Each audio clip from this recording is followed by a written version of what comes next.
nasa ano pa rin tayo, Acts chapter 8, verses 26 to 40. At ang title ng ating sermon this morning ay The Joy of Sharing the All-Embracing Gospel.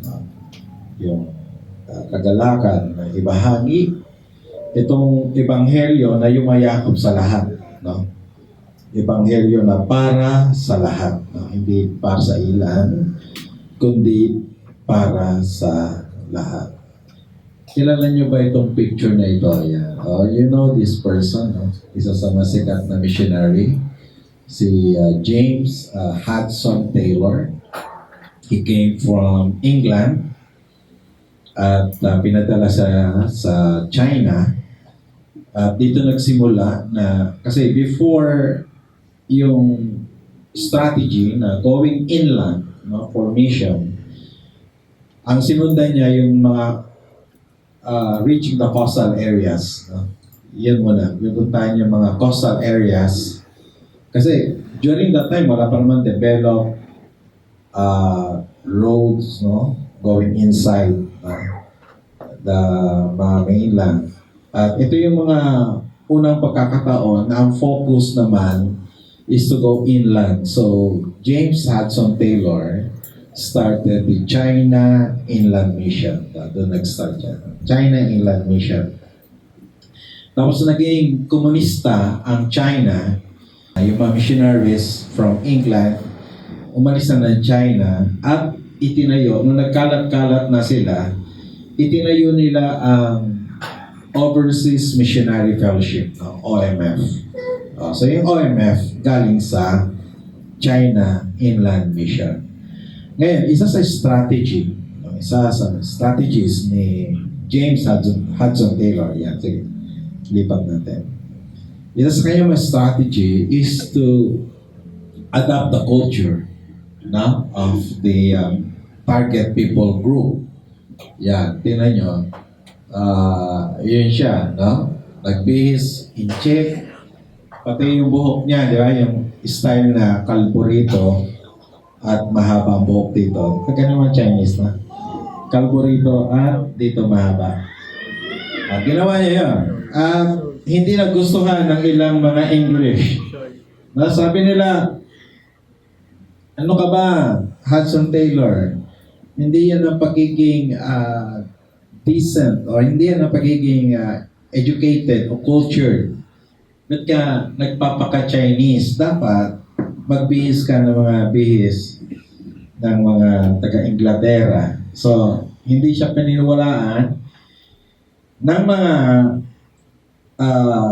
kababayan niya. Pero, ano na ngayon ng China, no? More than 100 million Christians ngayon sa China. 100 million. Ang dami, pero may isang billion naman sila. Pero ang Kristiyano doon, may 100 million. Okay? At isa si Hudson Taylor sa merong epektibong paraan to reach out the Chinese people. Okay? So, ang sinasabi niya, ang ebanghelyo ay walang pinipiling kultura. Ang ebanghelyo ay angkop bagay sa lahat ng kultura. At may kinalaman doon yung ating pag-usapan sa umagang ito. So let's read Acts 8:26 to 40. No? Acts chapter 8, 26 to 40. Sabay-sabay na po natin basahin. Samahan niyo ako. Sige, 1, 2, ready, begin. May isang anghel ng Panginoon na nagsabi kay Felipe, punta ka agad sa timog at sundan mo ang daan na mula sa Jerusalem papuntang Gaza. Ang daan iyon ay bihira na lang daanan. Kaya umalis si Felipe at doon ay nakita niya ang taong taga-Ethiopia. Pauwi na ito galing sa Jerusalem kung saan siya sumamba sa Diyos. Mataas ang kanyang tungkulin dahil siya ang pinagkatiwalaan ng kayamanan ng Candace. Ang Candace ay reyna ng Ethiopia. Nakasakay siya sa kanyang karwahe at nagbabasa ng aklat ni Propeta Isaias. Sinabi ng banal na Espiritu kay Felipe, puntahan mo at makasabay ka sa kanyang karwahe. Kaya tumakbo si Felipe at inabutan niya ang karwahe. Narinig niya nagbabasa ang opisyal ng aklat ni Propeta Isaias. Tinanong siya ni Felipe kung naunawaan niya ang kanyang binabasa. Sumagot ang opisyal, hindi nga eh. Paano ko maunawaan kung wala namang magpapaliwanag sa akin? Inanyahan niya si Felipe na sumakay sa kanyang karwahe at tumabi sa kanya. Ito ang bahagi ng kasulatan na kanyang binabasa. Hindi siya nagreklamo.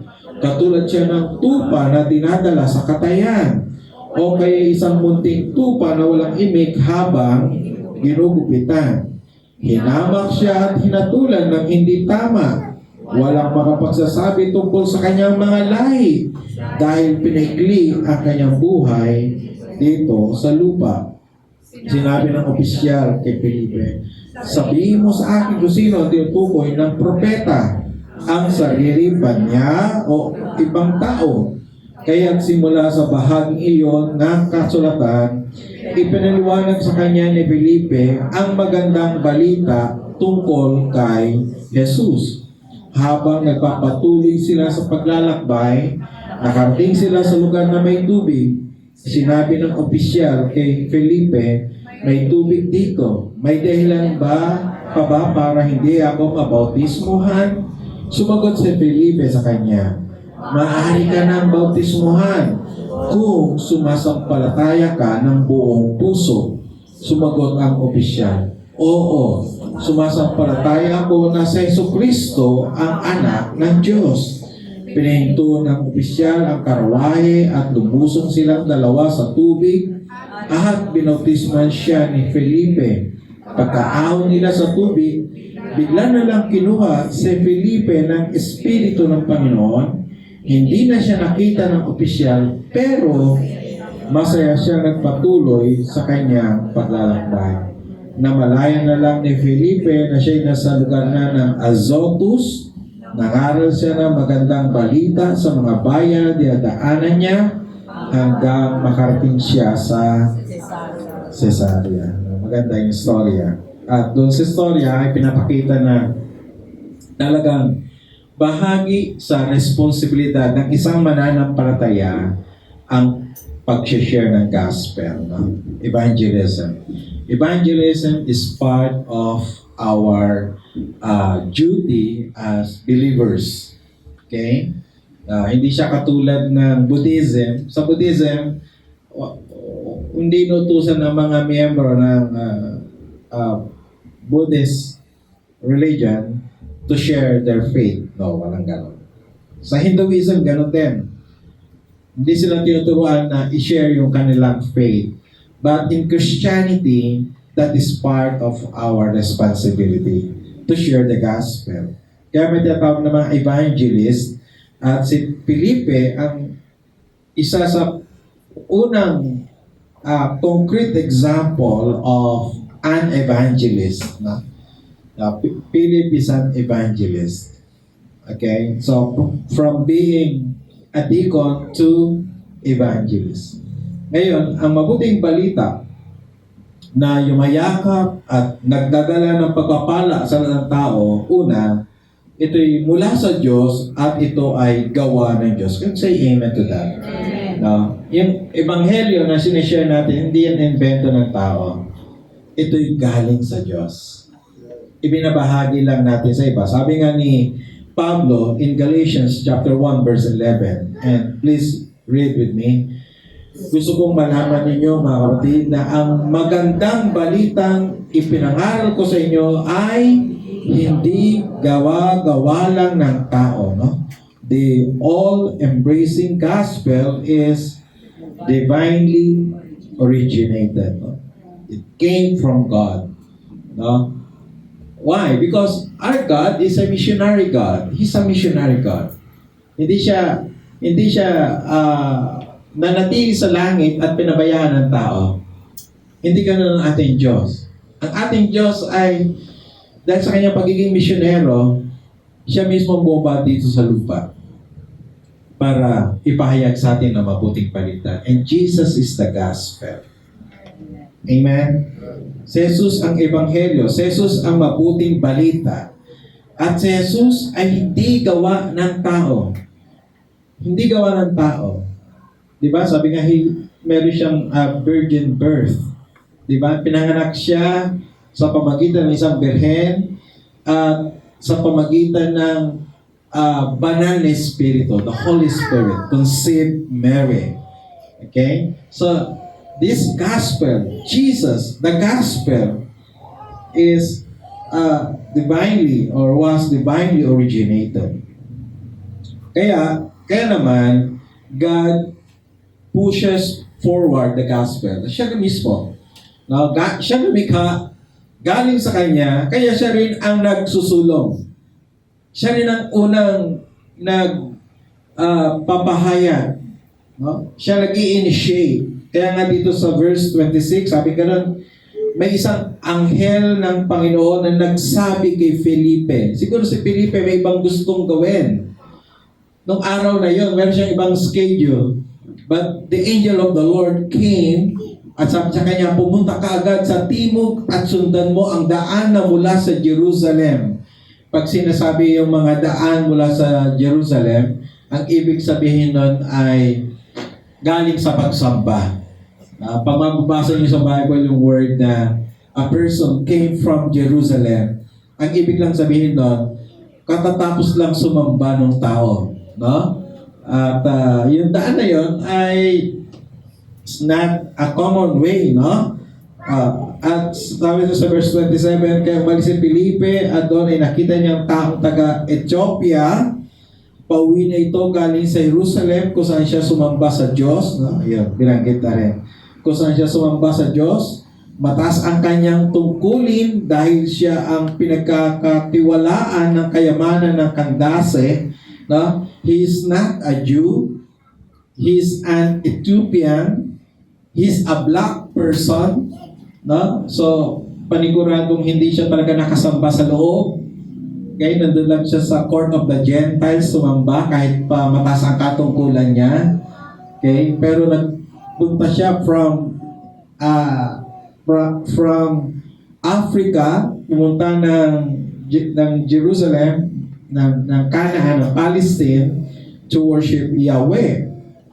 Tapos sa verse 28, nakasakay siya sa kanyang karwahe at nagbabasa ng aklat ni Propeta Isaias. No? So, noong mga panahon na yon, ang Bible ay hindi pa ganito, no?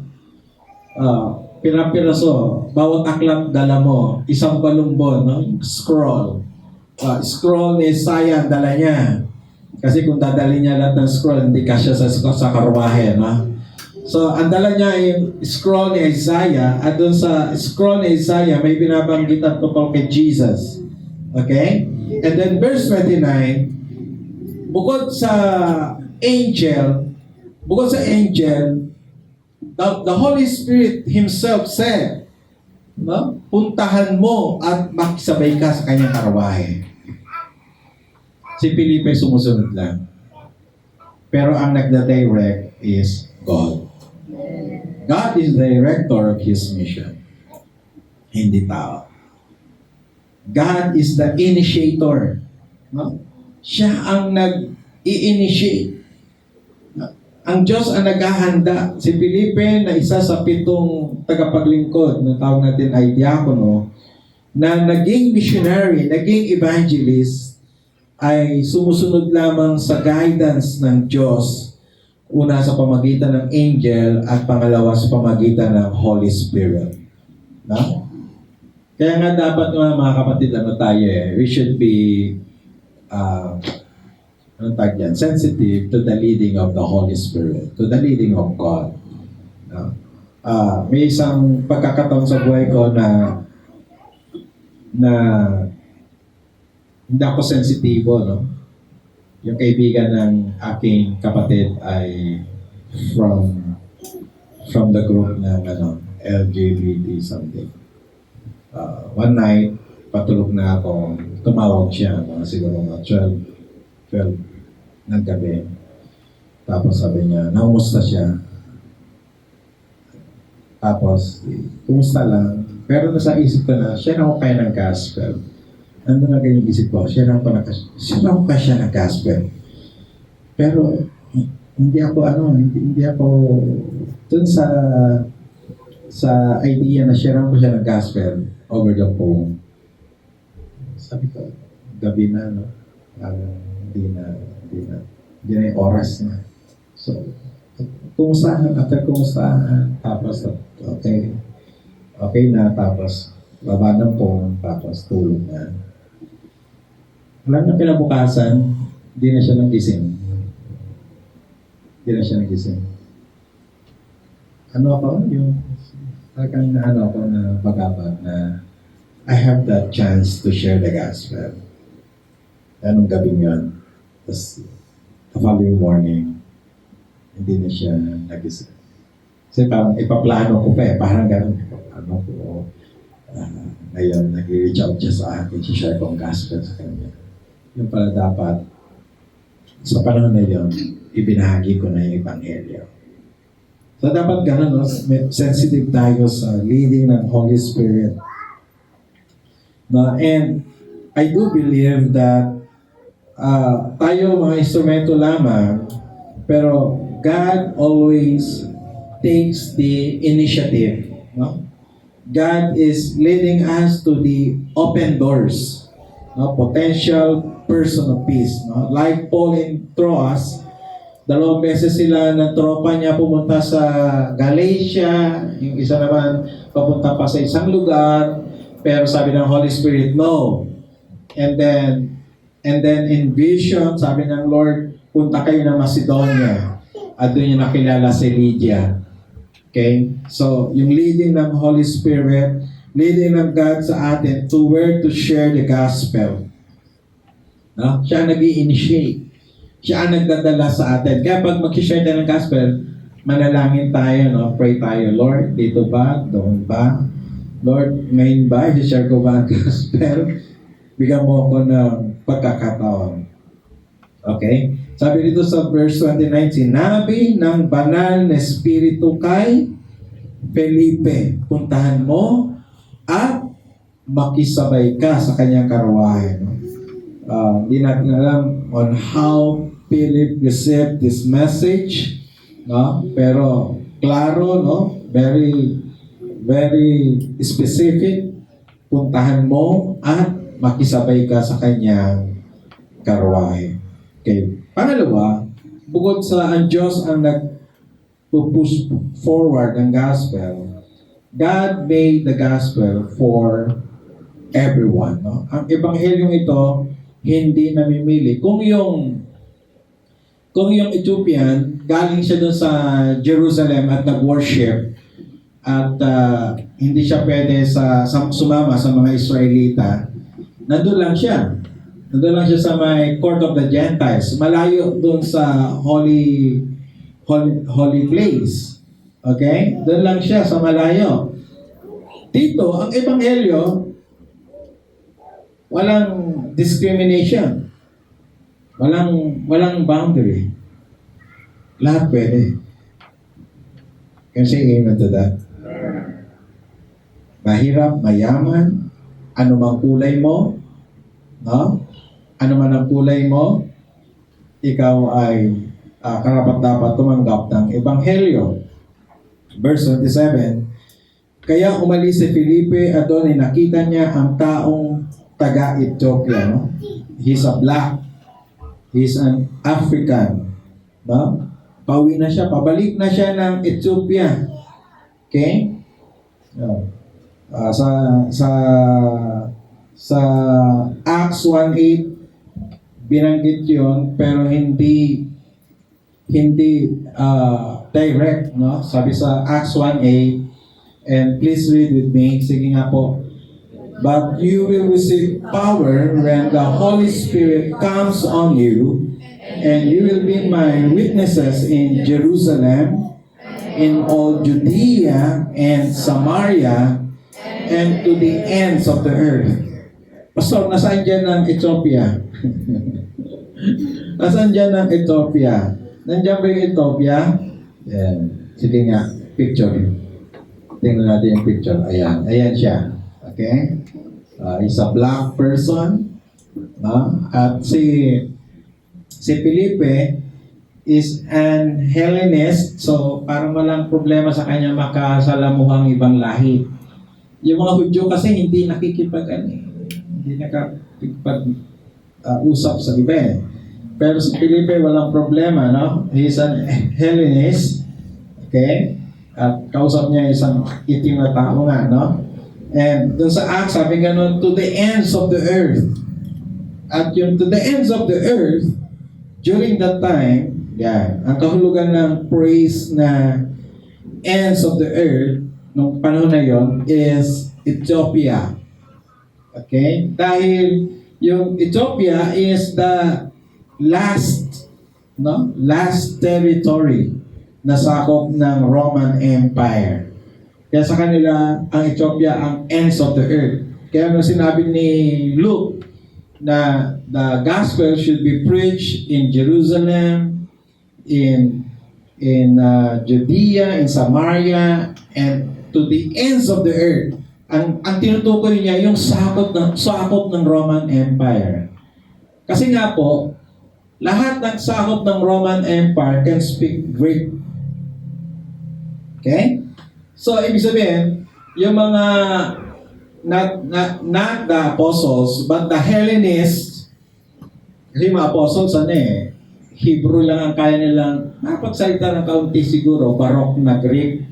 Pero yung mga Hellenists can speak Greek, no? Yung mga Hellenista na mananampalataya, they are good in Greek, no? Like Stephen, like Philip, like Paul, like Barnabas, they are good in Greek. Kaya ang pwede nilang bahagina ng Ebanghelyo are those people who speak Greek. At yun yung sakop ng Roman Empire hanggang Ethiopia. Paglagpas sa Ethiopia, hindi na sila maintindihan. They need to learn another language. Katulad ng ginagawa ng missionaries ngayon. Sa OMF, muntik na akong maging OMF missionaries. No? Ang kwento ay, gagraduate na ako sa ATS ng aking MDiv sa mission, and I'm about to go to either Bhutan or Cambodia. That's my plan. No, Bhutan or Cambodia or isa pa, Tibet. No? Yung pala Tibet para hindi pwede. So, Bhutan na lang. Bhutan or Cambodia. Dalawang yan. Or Thailand. Sa OMF, you need to have language study for 2 years. First year mo, aral ka, exam. Pag hindi ka pumasa, another year. Pag di ka pumasa, umuwi ka na. Hindi ka pwede mag-mission na hindi mo alam ang language nila. How can you share the gospel kung hindi mo alam ang language nila? And again, language is the door to culture, right? Yung wika ang pintuan papunta sa kultura. You will understand the culture once you know the language. Diba? Minsan may narinig tayo na sikat ngayon yung salita ng Bicolano. Bicolano at saka yung Bisaya rin ata. Ngani. Pag hindi ka Bicolano, parang lang siya, parang palamuti na. Hello? Pag hindi ka Bicolano, parang sabi mo, palamuti lang na salita. Pero pag Bicolano ka, ano pala yan? Paggalit na yung nanay. Paggalit na yung nanay. Makinig ka ng nani. Hindi ka nakikinig o kaya hindi mo naintindihan. Ito nga yan nani. Galit pala paggalit. Alam nyo, language is, door to the culture. So to understand culture, you should know the language. Okay? So, dito, yung Ethiopian, magkaintindihan sila ni Philip because they're using what? Greek language. Naishishare yung gospel. Naishare yung gospel. Okay? Kaya yung wika ni Lucas, pwede din sabihin na kayo ay magiging saksi ko sa Jerusalem, sa Judea at Samaria hanggang sa dulo doon sa Ethiopia. No? And this gospel, no, brings joy. No? God brings joy through the gospel. May galak, may kagalakan. Verse 36, let's read together. Samahan niyo ako. Habang nagpapatuloy sila sa paglalakbay, nakarating sila sa lugar na may tubig. Sinabi ng opisyal kay Felipe, may tubig dito. May dahilan ba para hindi ako mabautismohan? Verse 37, anong requirements? Sumagot si Felipe sa kanya, maaari ka ng bautismohan kung sumasampalataya ka ng buong puso. Anong requirements for baptism? Sampalataya. Baka meron pang hindi na magbautismohan dito. Anytime, pwede tayo mag-baptism. O, pwede, pagkatapos ito, ilan tayo ng drum kay Esther Lynn. Pag sumampalataya ka, pwede ka bautismohan. Okay? Pero pag may sakit ka, hindi ka mailulubog sa tubig, bubuhusan ka na lang. Okay? Pero, yun lang ang requirements, no? Sabi ko doon, sumagot ang opisyal, oo, sumasampalataya ako na si Jesucristo ang anak ng Diyos. No, that's the only requirements. Now, of course, water and then faith, then babautismohan ka. Verse 8. Pinihinto ng opisyal ang karwahe at lumusong silang dalawa sa tubig at binautismohan siya ni Felipe. Pagkaahon nila sa tubig, bigla na lang kinuha si Felipe ng Espiritu ng Panginoon. Hindi na siya nakita ng opisyal, pero masaya siya nagpatuloy sa kanyang paglalakbay pabalik ng Ethiopia. May galak. May kagalakan. Amen? May kagalakan. Iba ang dulot ng Ebanghelyo. Iba ang nagagawa ng Ebanghelyo. Ang Ebanghelyo may kagalakan na ibinibigay na hindi maibigay ng iba. Di ba yung last week, we talk about yung buhay na wala kay Kristo, parang donut, no? Palamutiin mo lang ng paligid, may butas pa rin sa gitna. May kulang. Yun sabi ni Peter John Simon, no? Yung dating player ng Pure Foods. Sabi niya, naranasan ko lahat ng karangyaan sa buhay, pero kulang. Para kung donuts, may butas. Pero nung dumating si Jesus, kumpleto na, sabi niya. Sabi ni Peter John Simon, kumpleto na. May galak. Once you receive the gospel, there is joy. Amen. May kagalakan. Okay? Katulad nangyari dito sa taong ito. Wala na si Felipe, pero nanatili ang galak ng Ebanghelyo sa kanya. At paniniwalaan na itong Ethiopian eunuch ang nagdala ng Christianity sa Ethiopia.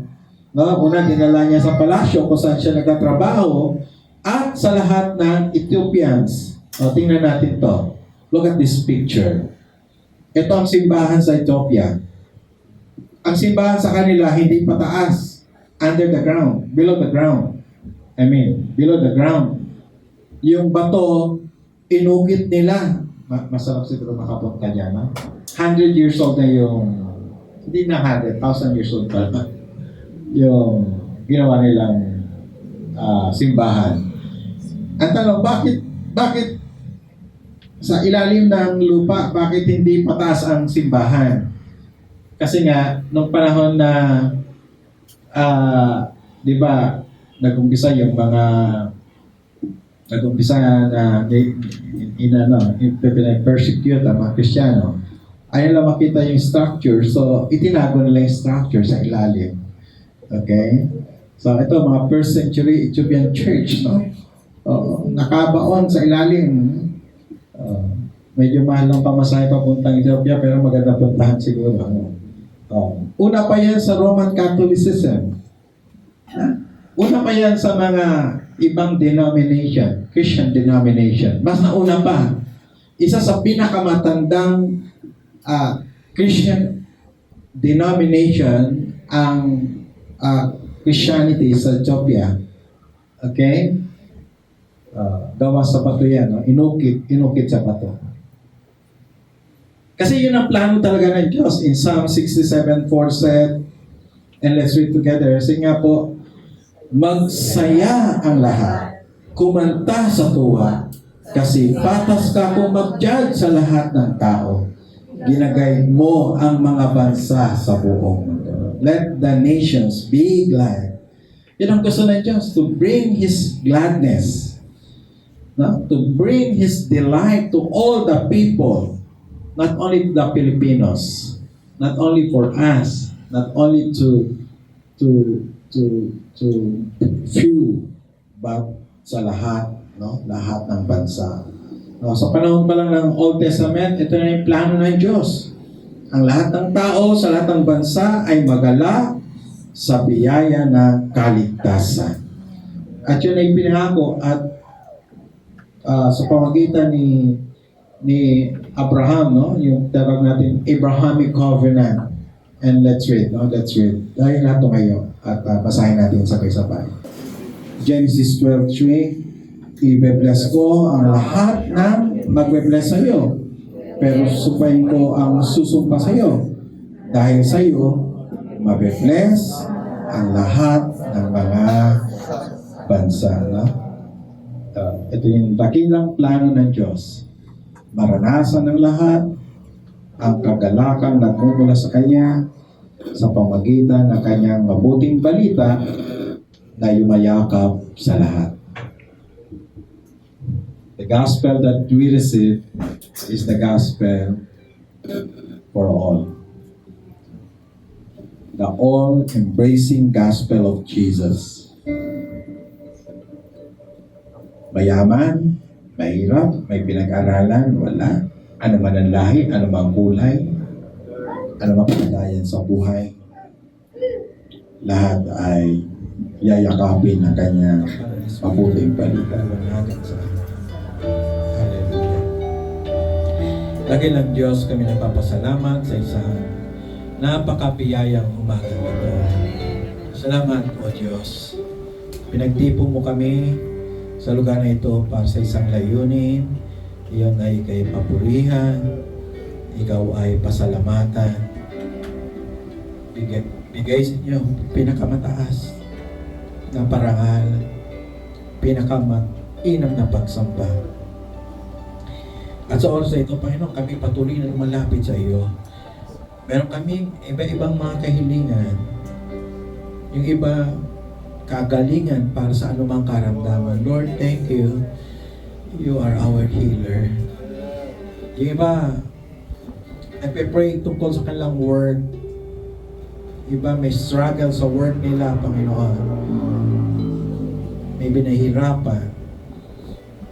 Yung iba, maybe napag-iinitan. Yung iba, maybe naharap sa mga gusot sa work. Lord, in the name of Jesus, katalinuhan mula sa inyo. Enable them, Lord. Give them wisdom. At gawin niyo silang mga asin at ilaw sa kanilang mga trabaho. Yung iba, may mga challenges sa kanilang mga negosyo. Panginoon, magbukas ka ng mga pintuan ng oportunidad. Open doors of opportunity for them, O Lord Jesus. May mga prayer para sa mga mahal sa buhay sa ibang bansa. Mga nasa Singapore, sa Hong Kong, nasa Australia, nasa Greece, nasa Diego Garcia, nasa New Zealand, nasa Middle East, sa Dubai, UAE, sa US, sa Canada, sa Europe. Lord, we are praying for them. Kayo ang umuno sa lahat nilang pangailangan. Kayo ang mag-iingat sa kanila, aming Panginoon. Kayo mag-aaliw sa kanila sa panahon ng kalumbayan. Magpapalakas sa kanilang mga katawan, Panginoon. Yung mga mayroong issues kanilang visa, Lord, ikaw ang magsasaayos sa lahat ng ito. May your favor be with them in the name of Jesus. Dalahin din yung mga missionaries sa ibang bansa, sina Pastor Edu. I-bless nyo sila, Panginoon. at yung mga local pastors under his care. Mga missionary doon sa Vietnam, sa Thailand. Missionary sa Myanmar, Panginoon.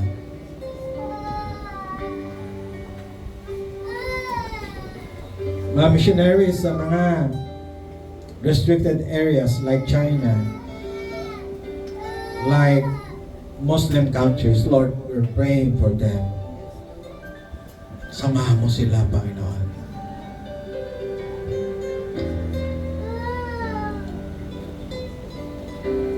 Pagpalain mo rin ang aming mga mag-aaral, Panginoon. Iingatan sila, Diyos. Bigyan sila ng safe environment sa kanilang mga eskwelahan. Ingatan yung mga estudyante namin, Panginoon. Ang mga eskwelahan namin. Tulungan mo ang iglesia tumugon sa pangailangan ito. Dalhin ang ebanghelyo mo sa lahat ng eskwelahan, Panginoon. At sa oras na ito, Panginoon, namin din dinadalangin about iglesia ng City of Hope. Sa Manyadero, sa Lamesa, sa Pandik, sa Kabuya,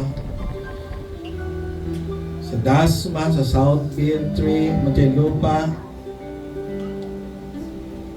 sa Gertria, sa Naip, sa Sorsogon, sa Lipa, sa Cuenca, sa Marikina, at doon sa San Mateo. At si Pastor Henner in Sogoy. At yun sisimulan mga gawain sa Naga. Lord, to you we commit all these ministries that you entrusted to us. Igawad mo yung mayamang basbas, pagpapala sa mga sa amin, kahit po sa mga nagdaraos at magdaraos ng kailang mga kaarawan sa buwan ng Hulyo. Lord, bless them. Bless them. Bless them. They have prayers in their hearts. Kayo tumugon sa mga panalangin ng puso nila, Panginoon. At ma-enjoy nila ang kanilang kaarawan kasama ka, Panginoon. God mo yung mayamang basbas meditation sa amin sa umagang ito. Dalawa, pakapuspusin kami ng banal na Espiritu. Ipagkaloob lahat ng pagpapalang kailangan ng bawat sambahayan. Maghari ang kapayapaan, kagalakan mo sa aming buhay. Maranasan na yung kalapitan ng iyong papon. Ibalik lang lahat ng papuri, pagdakila, pagluwalhati. Sa pangalan ng Ama, ng Anak, at Espiritu Santo. Amen. Amen.